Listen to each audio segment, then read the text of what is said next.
오늘 회사 출근 안 해? 어여 나가야지. 엄마 먼저 나간다. 네, 이제 출근해요. 엄마는 내가 집에서 출근해서 회사 일을 한다는 것이 아직 적응되지 않은 모양이다. 하지만 언제부턴가 나는 집에서 내 책상으로 출근을 한다.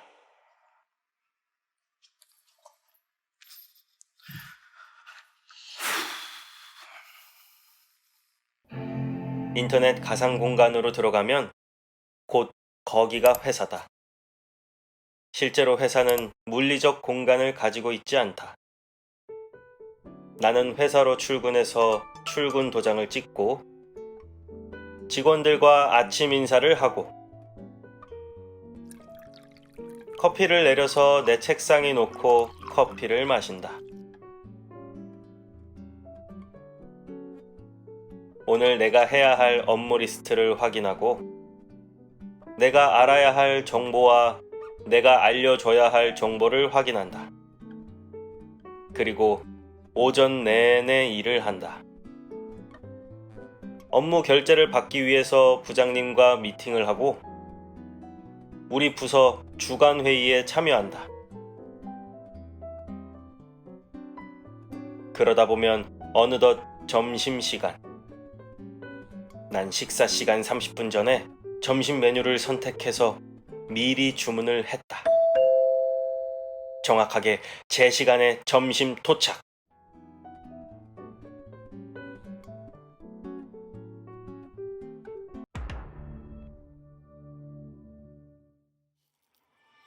점심을 먹는 동안 드라마 한 편을 순삭한다. 다시 오후 근무 시간. 오후에 있는 두 건의 미팅은 줌 영상으로 만난다. 한 사람은 부산에, 다른 한 사람은 제주도에 있는데 만나러 가는 시간은 1분도 안 걸린다. 가급적 업무는 혼자 한다. 그게 내 성격에도 맞고 내 직업에도 맞는다. 퇴근 도장 찍기. 퇴근길에 나는 잠시 쇼핑 거리를 둘러본다. 가끔은 친구를 무인도 해변에서 만나 시시콜콜한 이야기를 나누고 음악 소리가 아름다운 카페에서 한 잔을 한다. 동희야, 퇴근을 한 거야? 회사를 안 간 거야? 어떻게 신발이 그대로야? 일찍 퇴근해서 친구들도 만나고 왔어요. 하루 종일 방구석에만 처박혀 있는 줄 알았지.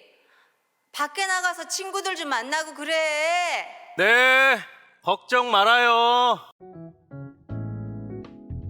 난 이렇게 산다. 누가 보기엔 걱정스러운지 모르지만 난 편하고 좋다. 지금부터는 진짜 나만의 시간이다.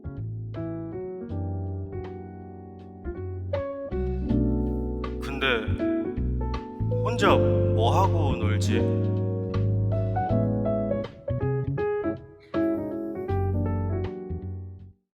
네, 이 연극을 보시면서 방금 보신 이 동의의 하루가 이해가 가시는 분, 심지어 저거 나의 하루 같은데 하는 분과 도대체 저게 지금 무슨 상황인 거야 하고 어리둥절하신 분으로 여기 계신 분들 중에는 좀 이 두 바로 갈리실 수 있을 것 같아요. 나뉘실 수 있을 것 같습니다.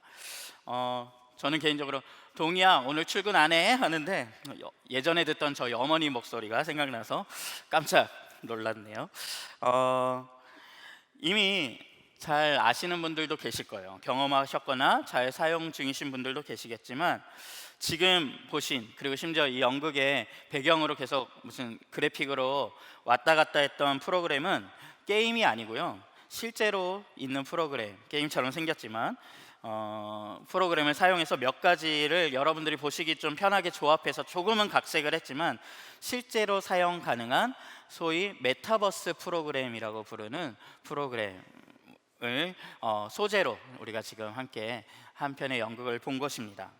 이 메타버스란 이 초월을 나타내는 메타, 라는 단어와 유니버스, 세상, 세계를 나타내는 이 유니버스라는 단어가 조합된 단어인데요.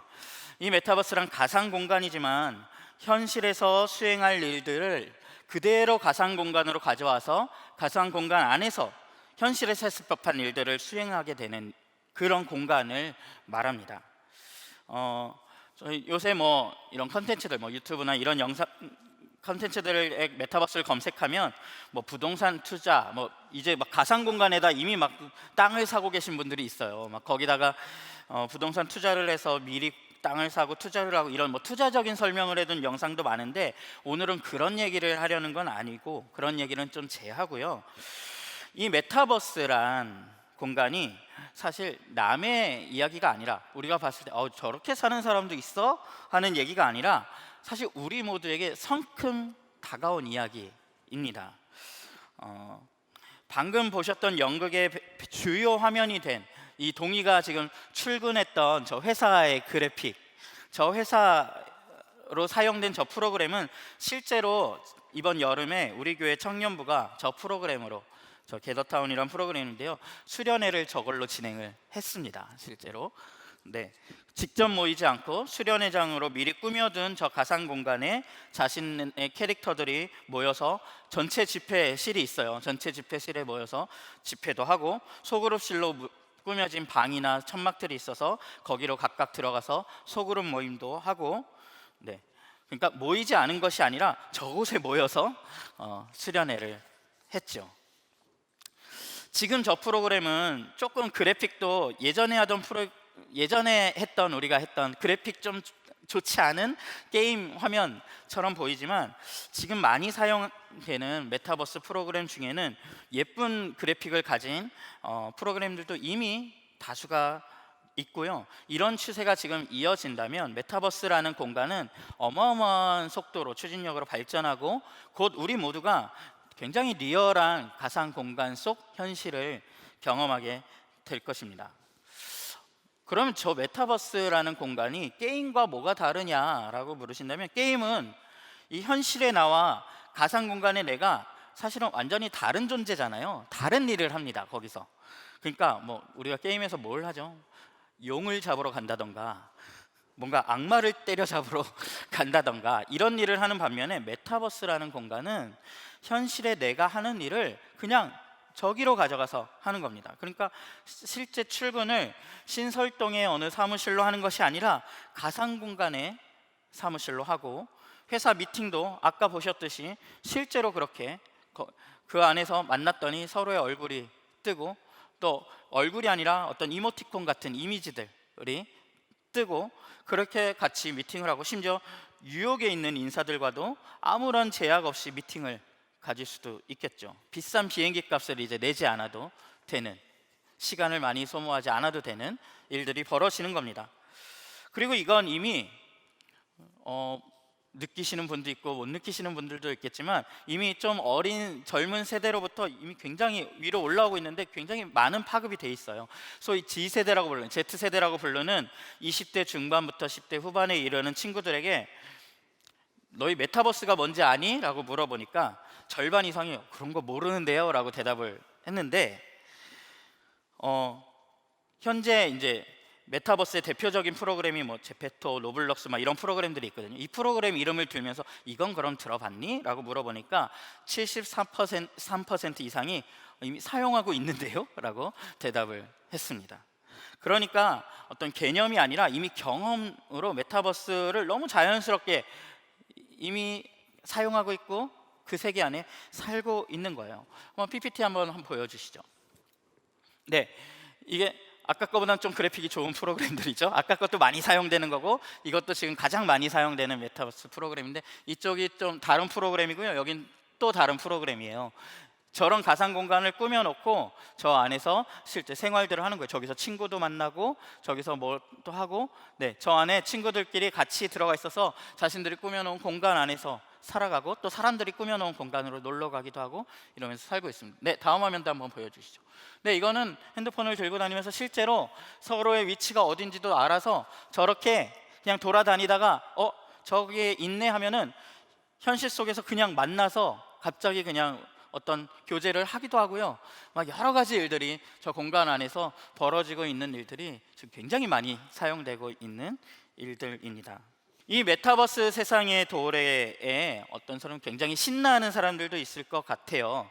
저도 사실 좀 신나는 쪽이에요. 재밌을 것 같고 우린 앞으로 굉장히 달라진 세상을 경험할지도 모르겠어요.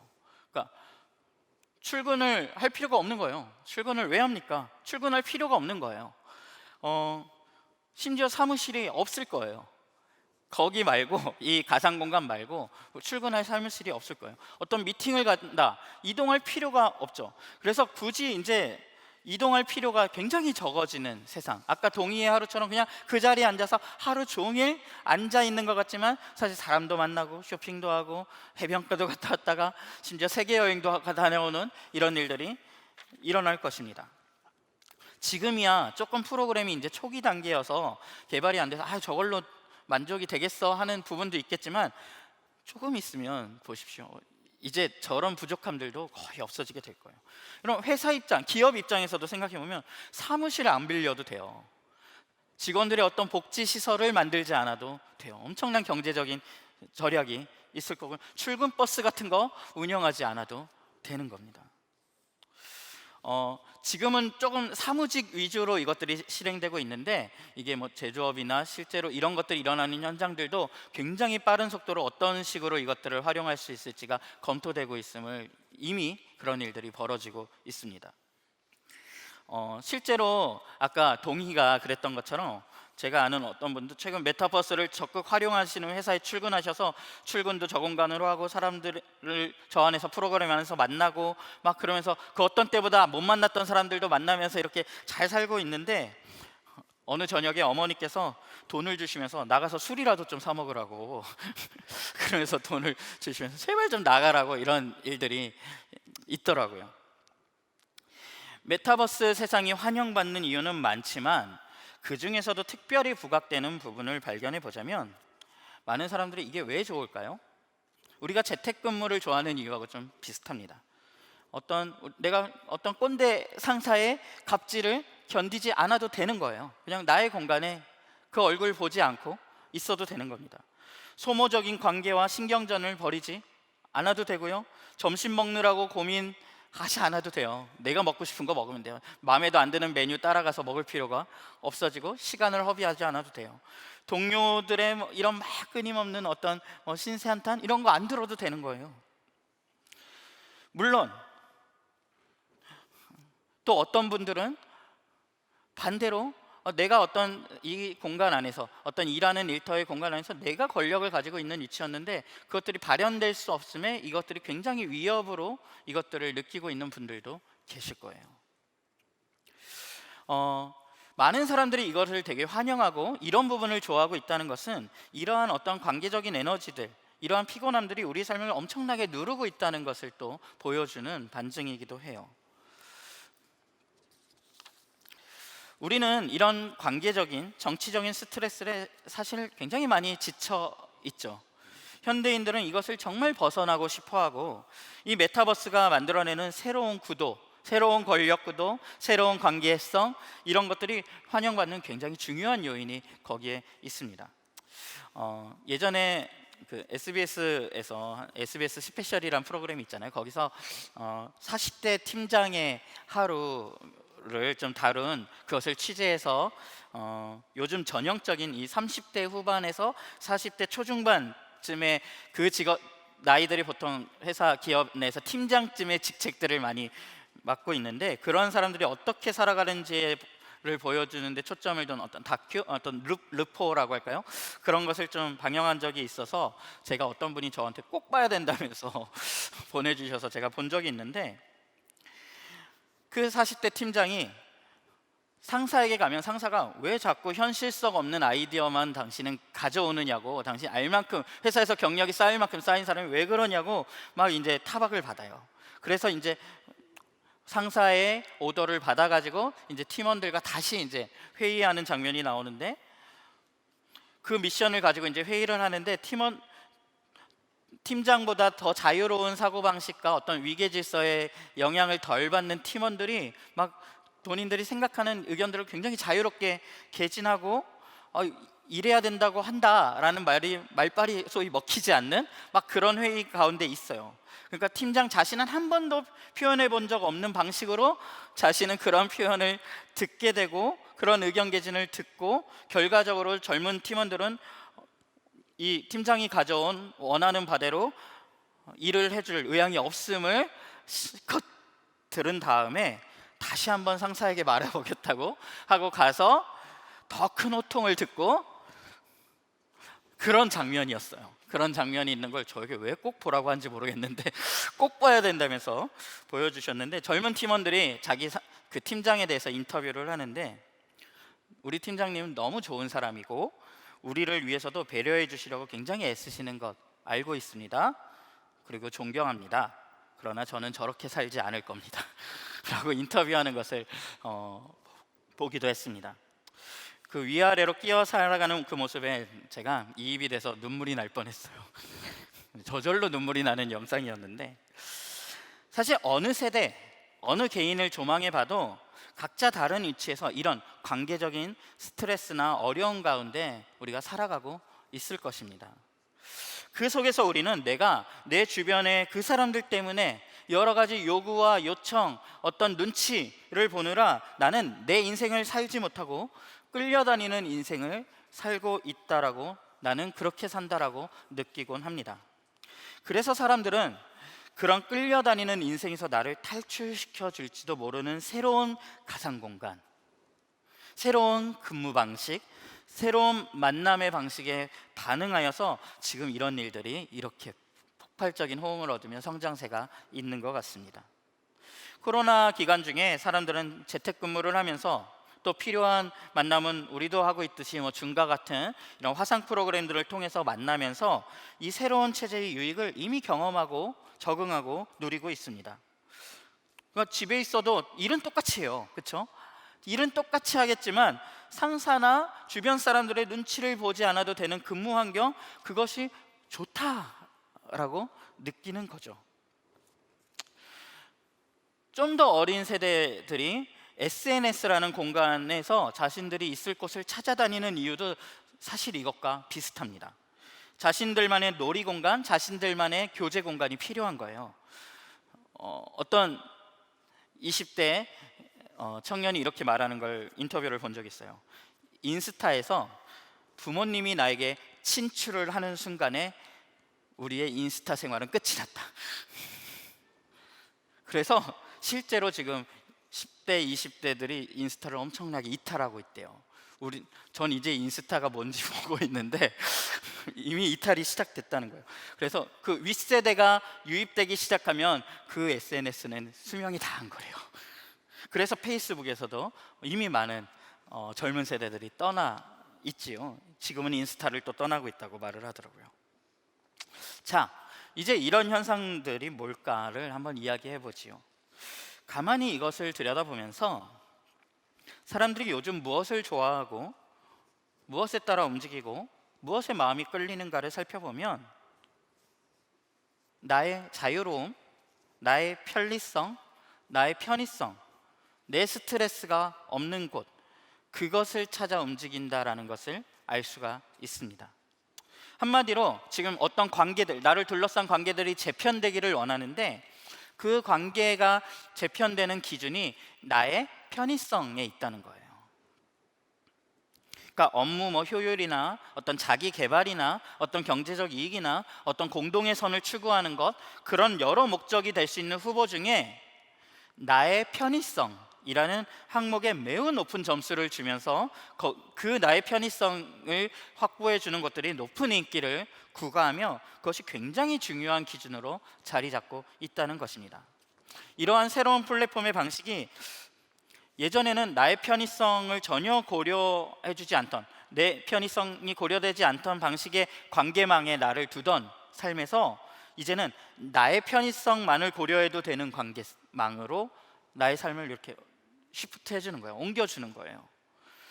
그래서 우리는 신이 난다고 느끼기도 하고, 지금 그런 관리를 하는 입장, 어떤 권력에 서 있던 가진 쪽 에서는 자신의 권력이 위협을 받고 있다고 느끼고 있기도 합니다. 네, 나는 이게 신이 나는가 이게 겁이 나는가 한번 나는 어디에 서 있나 생각해 보시죠.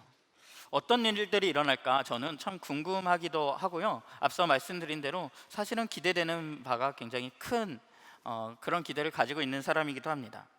그런데 지금 여러분과 조금 초점을 맞추어 이야기하고픈 주제는 여기에 반영되고 있는 관계에 대한 이야기입니다. 여러분, 나의 편의성이란 매우 중요한 가치죠. 매우 중요한 가치입니다. 그런데 편의성은 중요하지만 그 편의성을 위해 우리가 그동안 맺어온 방식의 어떤 관계 맺음이 만들어내는, 우리가 그런 관계 맺음을 했던 어떤 여러 가지 이유가 있었을 텐데, 거기서 만들어지는 어떤 여러 가지 가치가 있었을 텐데, 그것들은 그럼 다 없어져도 되는 것들이었을까? 질문을 던지게 됩니다.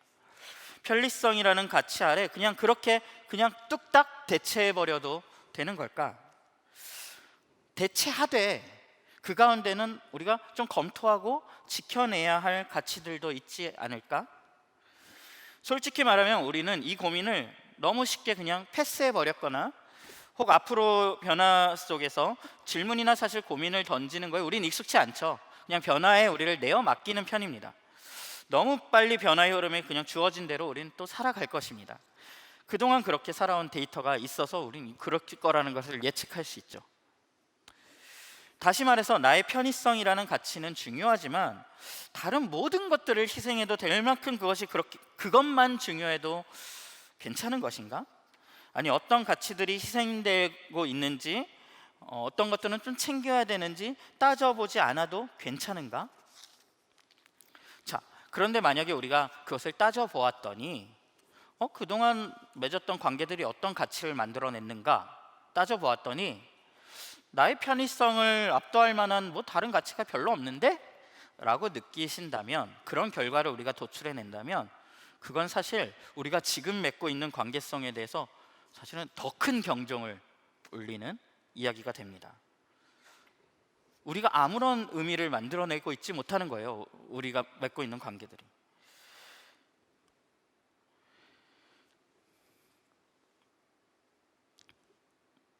나의 편의성을 압도할 다른 가치가 하나도 남아있지 않는 우리의 지금의 관계를 혹은 그러면 반성해야 되는 것은 아닌가라는 질문이 나올 수도 있습니다. 그럼 그렇다면 만약에 그런 결과가 도출됐다면 그럼 나의 편의성에 압도적인 가치를 둔 그런 새로운 관계는 그럼 더 나은가?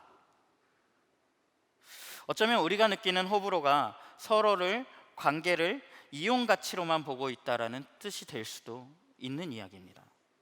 내 재미, 내 즐거움, 내게 도움이 되는, 여기에 우리 모든 관계의 기준이 있다면 우리의 관계는 얼마나 유아기적인 수준에 머물러 있는 것입니까?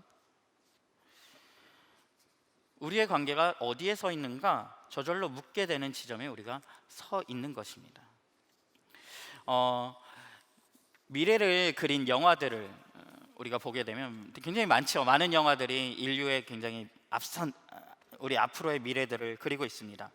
그런데 그 영화들을 보고 있느라면 이상하게도 굉장히 우리의 미래가 기술도 발달하고 막 여러 가지가 우리가 못 보던 세상이 이제 도래하기 때문에 굉장히 화려하고 행복한 세상들이 그려질 것 같은데, 이상하게도 그 영화들이 다루고 있는 미래들을 보고 있느라면 굉장히 많은 영화들이 기술은 굉장히 현란한데 대부분의 영화들이 굉장히 디스토피아적인 세상으로 미래를 그리고 있습니다. 우선 환경이 파괴돼요. 그렇죠? 대부분의 영화들이 환경이 굉장히 파괴된 이 세상의 모습을 보여주고요. 사회가 굉장히 무질서함 속에 있는 영화들, 그런 영화들이 많습니다. 블레이드 러너라든가 이런 유명한 영화들을 보면 다 그렇습니다. 그런데 거기에 또 하나의 공통점이 있는데, 또 하나는 관계성, 개인이 맺고 있는 이 사회 안에서 맺고 있는 관계성이 굉장히 비인격적으로 이루어지고 있는 사회의 모습들이 그 영화들 안에 그려집니다. 여러분, 그 영화 안에 그려지는 모습들을 가만히 보고 있으면요, 사실은 그 영화들은요 인간의 두려움을 반영하고 있는 경우들이 굉장히 많아요. 예를 들어 스타워즈라는 영화를 보신 분들도 계시고 안 보신 분들 계시겠지만 거기서 이제 연합군이라는 이제 주인공 편에 군대가 이제 제국군과 이제 싸움을 하게 되는데 그 제국군이라는 이제 모습의 부류의 모습을 보면은 그 나라의 형태, 그 군대의 형태가 예전에 굉장히 뭐 나치라든가 또 소련이라든가 그 영화가 만들어지던 때가 냉전 체제가 굉장히 치열하던 때에 처음 그 영화가 만들어졌거든요. 그 냉전 체제 안에서의 어떤 소련의 어떤 좀 파시즘적인 그런 군대의 모습이 딱 그려져 있어요. 왜 그런 이들이 적으로 등장하는가? 그 당시 사람들의 두려움이 거기에 반영되어 있는 거거든요. 왜 우리가 사람들은 미래를 그렇게 그릴까? 사람들 안에 우리의 미래 속에서 인간이 비인격화된 관계를 가지게 될 것을 굉장히 두려워하는 마음이 있다라는 것을 우리는 알 수 있어요. 기술이 발전할수록 우리가 뭔가 비인격화된 관계를 맺게 되는 것은 아닌가라는 두려움이 그 영화들 안에 반영되고 있는 거죠. 솔직히 말하면 뭐 기술이 발달한다고 해서 꼭 비인격화가 된다거나 그렇게 말할 수는 없죠.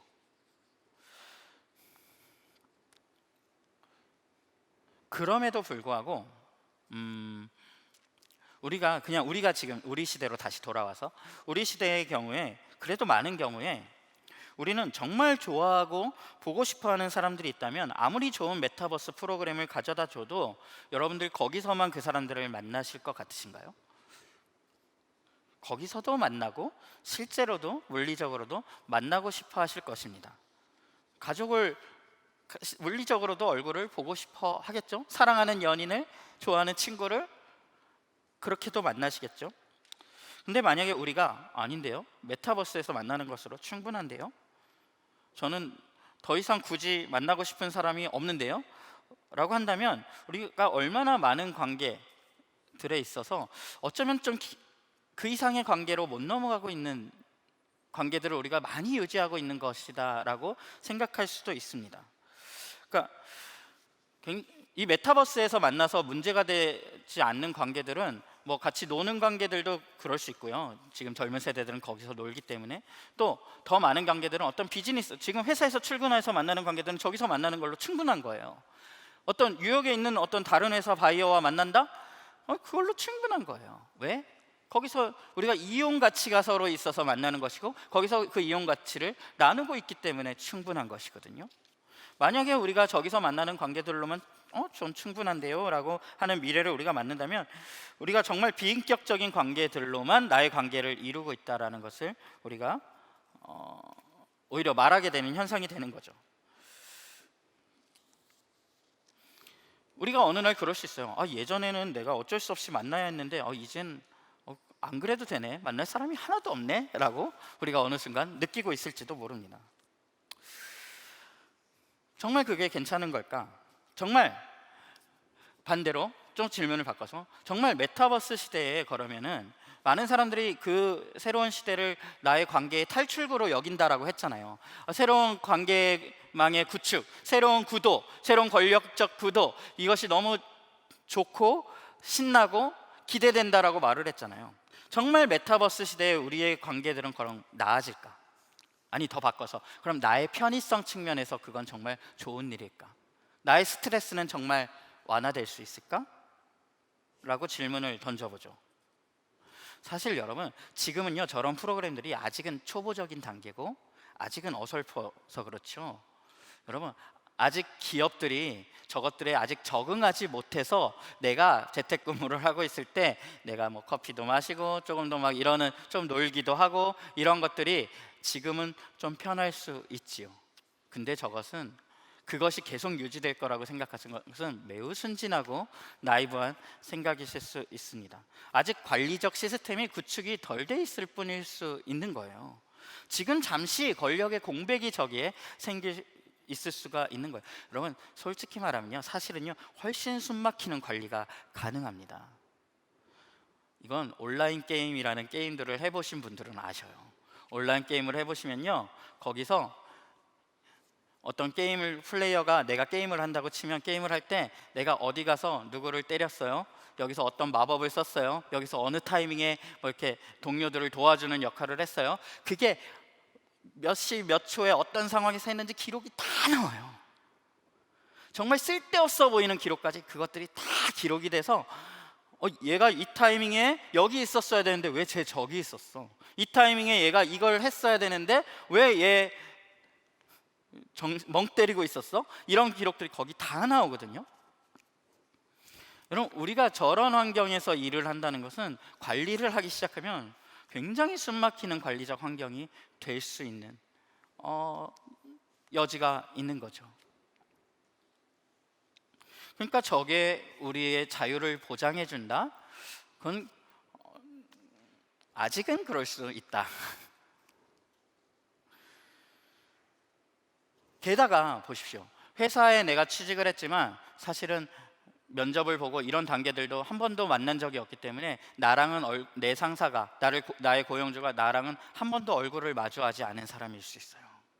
거기서 어떤 관계들이, 어떤 관계적 처분들이 내려질 때, 어떤 고용과 해고의 문제가 벌어질 때, 여러분, 인격적인 관계가 형성되지 않은 비즈니스적인 관계로만 형성된 그 관계는 훨씬 더 사실은 냉정하고 야만적일 수 있는 관계가 구축될 수도 있는 거죠. 그럼 예전으로 다시 돌아가자는 얘기인가요? 예전으로 돌리자는 얘기인가요? 아니요, 전혀 그렇지 않습니다. 그거는 우리가 이미 스트레스를 받고 있고 힘들어하고 있는 대로 폐해가 훨씬 더 많죠. 우리가 그건 이미 경험하고 있는 세상입니다. 그래서 우리가 메타버스로 좀 탈출해 보려는 것 아닙니까? 여러분, 그리고 이미 추세된 기술은 이러한 방식의 세계로 갈 수밖에 없습니다. 그것 자체를 지금 비판하자는 게 아니에요. 그러나 그 기술, 그 플랫폼의 변환이 우리의 관계의 문제들을 해결해 주는가? 그것은 아니라는 겁니다. 우리의 관계의 근본이 바뀌지 않는 한 거기서의 탈출은 없다라는 것입니다. 우리에게 필요한 일이 정말 혼자가 되는 일일까? 그냥 이 의자에 앉아서 하루 종일 그냥 혼자 있는 것, 그것이 내 인생에 정말 필요한 일일까? 여러분, 혼자가 된다라는 것은 고독이라는 또 하나의 무겁고 큰 문제를 우리의 삶으로 끌어들이는 일이기도 합니다. 우리는 지금은 사실은 너무 관계적인 피곤함에 둘러싸여 있어서 나 좀 혼자 있고 싶다, 그냥 몇 달이고 혼자 있을 수 있다, 나는 혼자서도 재밌게 놀 수 있다. 그걸 언제까지 할 수 있을까? 사실 이 고독이란 문제 역시 우리 삶에 다루어야 될 매우 중요한 주제이고 현 시대엔 더 그러한 문제입니다. 자, 그래서 우리가 이야기해야 되는 것은, 여기서 결론을 좀 하나를 내보자면, 우리에게 필요한 것은 단지 혼자가 되는 것이 아닙니다. 우리에게 필요한 것은 혼자가 되는 것이 아니라 관계의 재구성입니다. 우리에게 필요한 것은 관계의 재구성입니다. 기독교는 이 관계에 대한 굉장히 독특한 관점, 굉장히 독특한 세계관을 소개하고 제시합니다. 기독교의 성경에 나오는 이야기 하나를 좀 소개하고 싶은데요. 굉장히 성경 이야기 중에 유명한 이야기예요. 비교적 굉장히 잘 알려진 이야기인데요. 창세기 11장이라는 성경에 가면, 이건 굉장히 인류의 초기를 다루고 있는 모습인데, 시대의 이야기인데요. 제가 한번 읽어드릴게요. 창세기 11장 1절부터 9절이라는 성경을 한번 읽어드리겠습니다. 처음에 세상에는 언어가 하나뿐이어서 모두가 같은 말을 썼다. 사람들이 동쪽에서 이동하여 오다가 시날 땅 한 들판에 이르러서 거기에 자리를 잡았다. 그들은 서로 말하였다. 자, 벽돌을 빚어서 단단히 구워내자. 사람들은 돌 대신에 벽돌을 쓰고 흙 대신에 역청을 썼다. 그들은 또 말하였다. 자, 도시를 세우고 그 안에 탑을 쌓고서 탑 꼭대기가 하늘에 닿게 하여 우리 이름을 날리고 온 땅이 흩어지지 않게 하자. 주님께서 사람들이 짓고 있는 도시의 탑을 보려고 내려오셨다. 주님께서 말씀하셨다. 보아라, 만일 사람들이 같은 말을 쓰는 한 백성으로서 이렇게 이런 일을 하기 시작하였으니 이제 그들은 하고자 하는 것은 무엇이든지 하지 못할 일이 없을 것이다. 자, 우리가 내려가서 그들이 거기에서 하는 말을 뒤섞어서 그들이 서로 알아듣지 못하게 하자. 주님께서 거기에서 그들을 온 땅으로 흩으셨다. 그래서 그들은 도시 세우는 일을 그만두었다. 주님께서 거기에서 온 세상의 말을 뒤섞으셨다고 하여 사람들은 그곳의 이름을 바벨이라고 한다. 주님께서 거기서 사람들을 온 땅에 흩으셨다. 네, 바벨탑 이야기라는 이야기인데요, 인류의 굉장히 초기에 있었다라고 성경이 전하고 있는 이야기입니다. 어떤 일이 있냐면 인류가 도시를 만들고 문명이 생기기 시작하면서 어떤 자신들의 문명에 자신감이 생긴 거예요. 어떤 건축술에도 자신감이 생기고 어떤 테크놀로지에 자신감이 생긴 거예요. 그러면서 이 인간들이 같이 말하기를 우리가 신 또는 하나님이 있는 데까지 탑을 쌓아서 우리가 거기까지 한번 가보자 라는 생각을 하고 제안을 해서 그 일을 시작해요. 열심히 탑을 쌓죠. 굉장히 꽤나 높이 쌓았던 것 같아요. 자, 그것이 이제 바벨탑이라는 사건의 이야기인데요, 여기서 이 탑은 인간의 문명을 상징할 수도 있고 인간의 높아지려는 어떤 근본적인 욕망을 말할 수도 있고요, 신의 권력에 다다르고 싶은 우리 권력에 대한 추구를 상징하기도 합니다. 그런데 하나님께서 그들의 언어를 서로 다르게 하자 그들이 갈등을 겪다가 도저히 공사를 함께 할 수 없는 사이가 되어서 그 공사를 멈추고 각지로 흩어져서 싸우게 되었다라는 이야기예요. 이것은 높아지려는 욕망을 가진 인간들이 공동의 일을 하는 관계로 함께 살아갈 수 없음을 보여주는 굉장히 상징적인 이야기입니다. 이 이야기는 우리가 맺고 있는 이 사회의 관계의 문제가 뭔지에 대한 중요한 힌트를 줍니다. 각자의 이득을 추구하는 상태, 서로가 높아지려는 욕망을 가진 그러한 구성원들이 이루어가는 사회에서는 이러한 진정한 연합, 협력, 함께한 진정한 이러한 관계가 맺어질 수 없다라는 거예요. 그러니까 다 자기가 높아지고 있는 상태에서 갈등이 초래되는 거죠.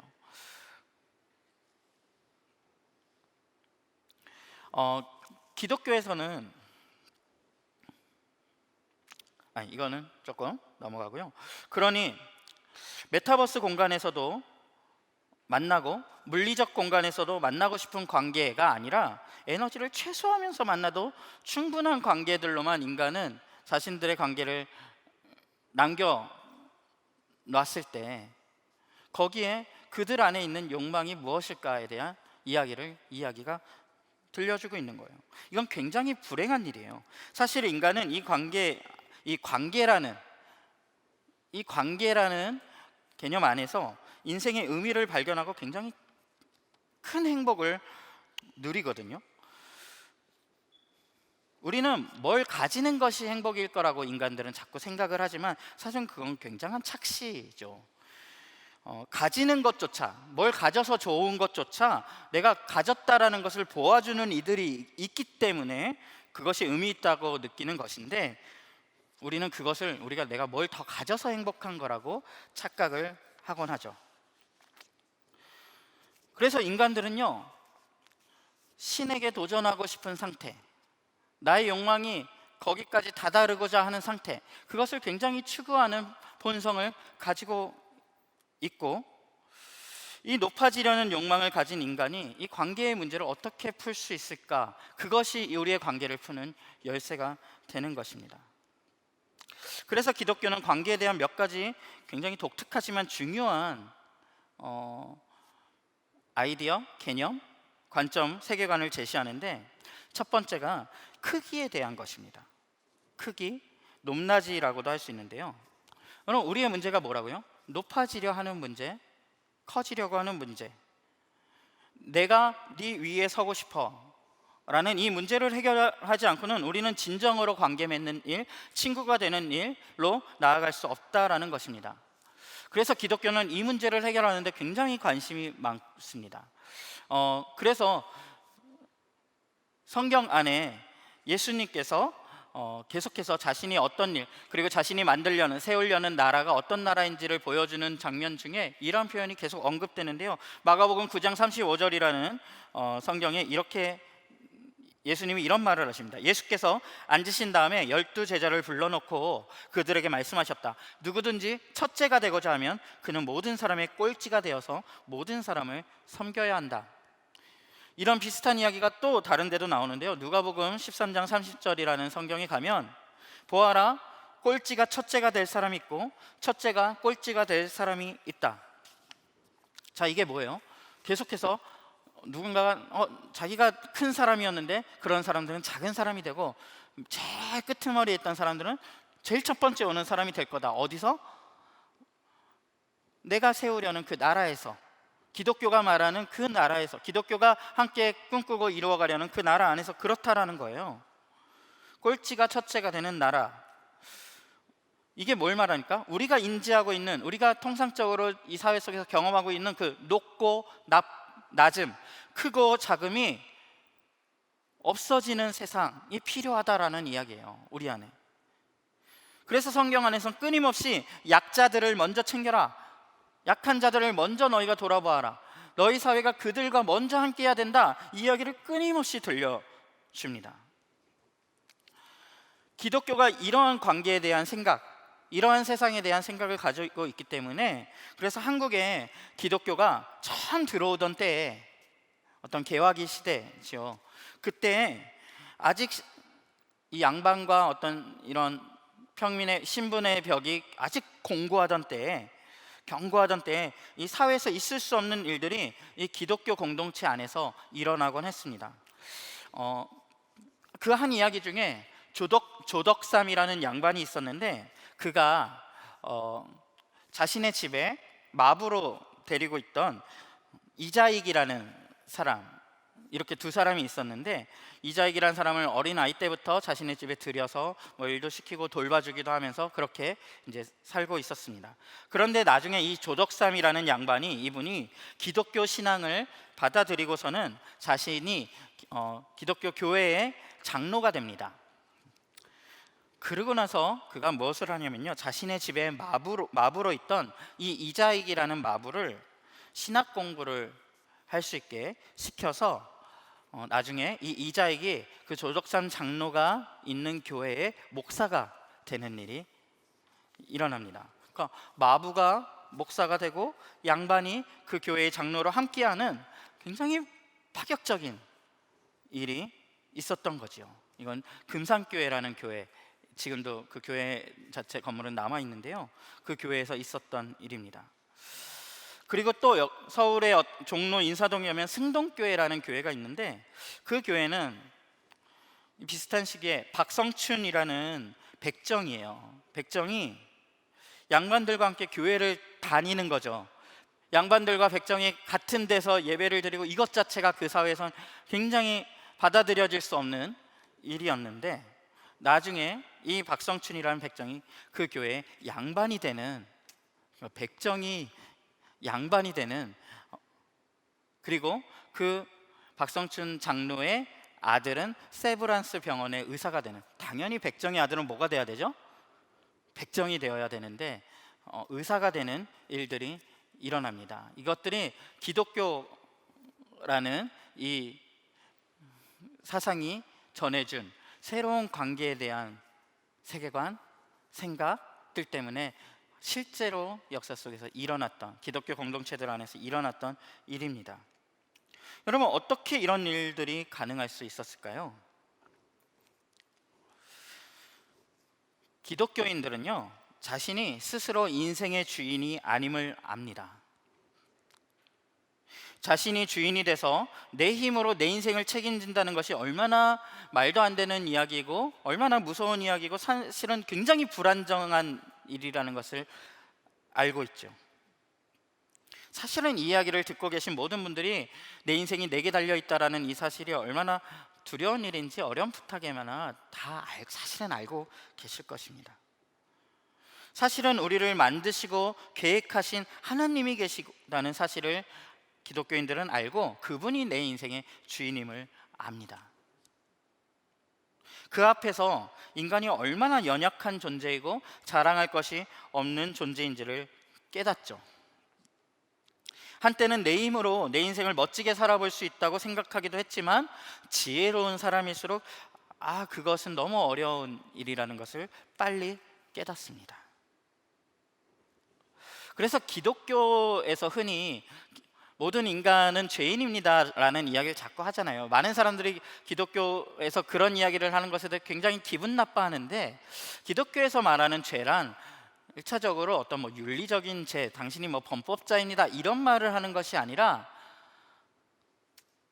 자기중심성이라고 죄를 말할 수 있는데, 내가 내 인생의 주인이 된 상태, 사실은 나의 인생을 지으시고 나의 존재를 지은 하나님이 계신데 그것을 외면하고 내가 내 인생의 주인이 되어서 살아가는 상태, 그리고 그 상태에서 내가 잘 사는 것, 나의 편의성만을 위해서 내가 거기에만 관심을 기울이고 나의 모든 이익을 위해서만 살아가는 상태, 그 상태를 자기중심성, 죄라고 부르는 거예요.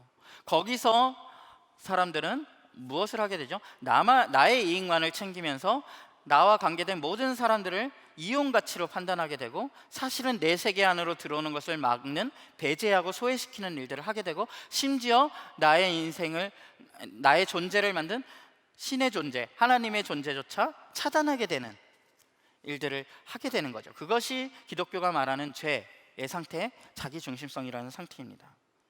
그런데 기독교인들은 내 인생의 주인이 내가 아닌 하나님이십니다 라는 것을 고백하게 됩니다. 그런데 우리를 만드시고 계획하신 그 하나님은 군림하는 주인, 군림하는 왕이 아닌 거예요. 기독교가 말하는 그 하나님은 이런 분이십니다.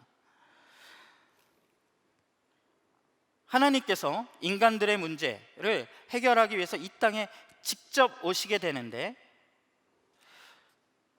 우리를 사랑하시기 때문에 그 일을 하고 계시며, 그리고 직접 오신 그 하나님, 그 왕이 바로 예수가 바로 그런 존재라고 믿습니다. 그런데 그 예수가 보여준 모습은 높은 자리에 서거나 사람들을 통제하는 것이 아니라 당시에 종들만이 했던 사람들의 발을 씻겨준다던가, 사회에서 외면당하고 퇴출당한 사람들과 친구 관계가 되고 식사를 같이 한다던가, 지금보다 훨씬 더 사회적 약자였던 여성들을 자신과 함께하는 자리에 초대한다던가, 결국엔 정치적 음모에 의해 죽음 앞에 서게 됐을 때도 자신이 가진 어떤 영향력이나 힘을 자신을 살리는 데 사용하지 않고 그냥 그 로마의 처형 도구였던 십자가에 달려서 죽임을 당하는 모습,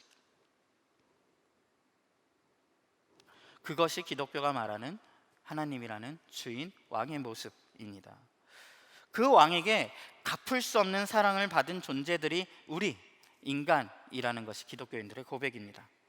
여러분, 그런 이가 왕인 사회에서 진실한 기독교인이라면 자신이 군림하겠다고, 내가 너보다 높다고, 내가 더 잘났다는 이야기를 할 수가 없는 겁니다. 사실 인간은 모두 다 공경에 처한 상태, 거기에 동일한 위치에 서 있다라는 거지요. 인간은 모두 기독교의 세계 안에서 모두 바닥에 알몸으로 서게 됩니다.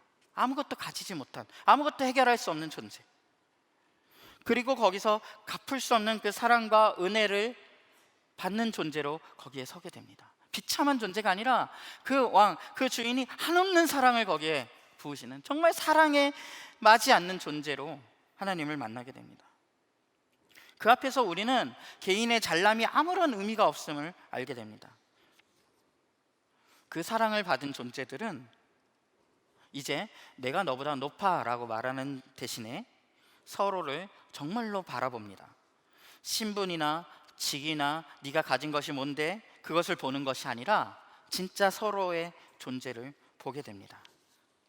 하나님이 너무 귀히 여기는, 사랑하는 그 내 옆에 있는 그 존재를 바라보게 됩니다. 그래서 기독교가 만들어가고자 하는 세상에서는 인간들이 규정한 높고 낮음, 크고 작음이 의미를 잃게 되는 것입니다. 왜?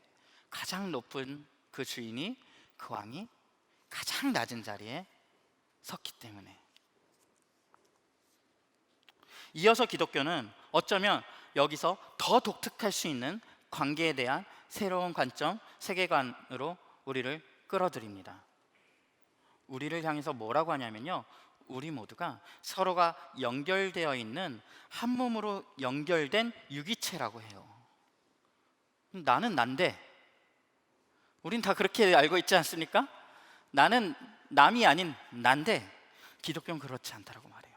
우리가 사실은 한 몸으로 연결되어 있는 유기체라는 거예요. 그래서 우리의 신체 부위가 그렇듯이 한 명이 아프면 사실 모두가 같이 아파야 하는 것이 정상적인 상태, 건강한 하나님이 의도하신 관계라는 것입니다. 그리 되면 서로가 서로를 돌보아 주겠죠. 네가 아프지 않아요? 나도 아프지 않을 수 있는 거잖아요. 그러면서 그것을 한 몸이라고 표현하고, 조금 더 어려운 말로 그리스도의 몸, 예수의 몸이라고 우리가 이루어 가야 할 관계를 그렇게 표현합니다. 또 하나의 기독교가 우리의 관계를 표현하는 문구는 하나님의 가족이라는 표현이에요. 교회 가면 형제, 자매, 형제님, 자매님 이런 표현을 쓰는 이유가 거기에 있습니다. 왜? 당신은 나의 진짜 형제예요, 당신은 나의 진짜 자매예요 라고 우리가 믿고 있기 때문이에요. 여러분, 가족이란 기준으로 서로를 우리 모두가 보게 된다면 어떤 일이 일어날까요? 많은 것이 달라질 수밖에 없겠죠. 여기서 말하는 건 어떤 기업들이 어떤 서비스에서 쓰는 여러분은 사랑하는 우리의 가족입니다 라는 용어하고는 완전히 다른 차원의 이야기입니다. 기독교에서는요, 정말 기독교 공동체에서는 정말 서로를 가족이라고 생각하고 그것을 사실로 받아들입니다.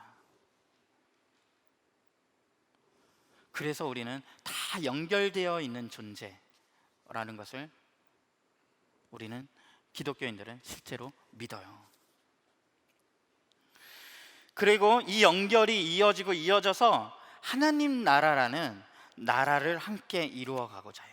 새로운 세상인 거예요. 거기는 새로운 질서가 존재하는, 새로운 관계가 존재하는 세상인 거예요. 그래서 기독교의 꿈은요, 내가 뭐 천국에 간다는 건, 내가 예수를 믿으면 내가 구원받아요, 그것이 아니라 우리 모두가 하나님의 뜻대로 잘 살아갈 수 있는 나라, 그러한 세상을 이루어가고 누가 누구를 압박하거나 위에 서거나 군림하거나 그러한 세상이 아니라 너와 내가 함께 잘 살아가는 나라, 너도 거기에 속하고 나도 거기에 속하는 것, 거기에 우리의 꿈이 있어요. 인간은 행복하도록 지어진 존재라고 기독교는 말을 하면서 인간이 다스리시는 나라에선 그것이 결코 이루어질 수 없음을 선언하고, 하나님이 다스리시는 나라 안에서, 그 안에서 그냥 네가 내 옆에 우연히 있어서 그냥 살아가는 것이 아니라 내 옆에 있는 존재들을 정말로 사랑하면서 살아가는 삶, 인간에게는 이 사랑의 관계가 정말 필요해요. 여러분에게 그 관계가 필요합니다. 한 몸으로, 한 가족으로 그러한 관계를 맺으면서 살아가는 것, 그것을 우리가 살아가는 지금 이 세상 속에서 이루어가는 것, 그것이 기독교가 가고자 하는 길이고 우리가 맺고자 하는 관계, 사람들이 모이는 이유입니다. 메타버스라는 새로운 환경에서도, 또는 그보다 더 큰 변화가 일어나서 그 이상의 변화가 온다고 해도 결국 우리는 그러한 변화들 안에서, 그 새로워짐 안에서 방금 말한 이러한 관계들을 어떻게 이루어갈 것인가를 창조적으로 꿈꾸게 됩니다. 그것이 우리가 이루어가야 될 관계의 방식입니다. 여러분, 플랫폼이 바뀌는 변화들은 중요하고 우리에게 큰 영향을 미치지만, 여러분, 거기서 우리가 달아야 될 꿈, 본질은 동일합니다. 우리는 이 관계를 필요로 하는 존재들이고요. 여러분, 이 관계를 외면하고 아무리 여러분 행복해지려고 발버둥 쳐보십시오. 잠시의 행복은 있을 수 있지만 그리 오래가지 않으실 것입니다. 여러분은 이 관계가 채워질 때에만 행복하실 수 있는 존재로 지어졌기 때문입니다.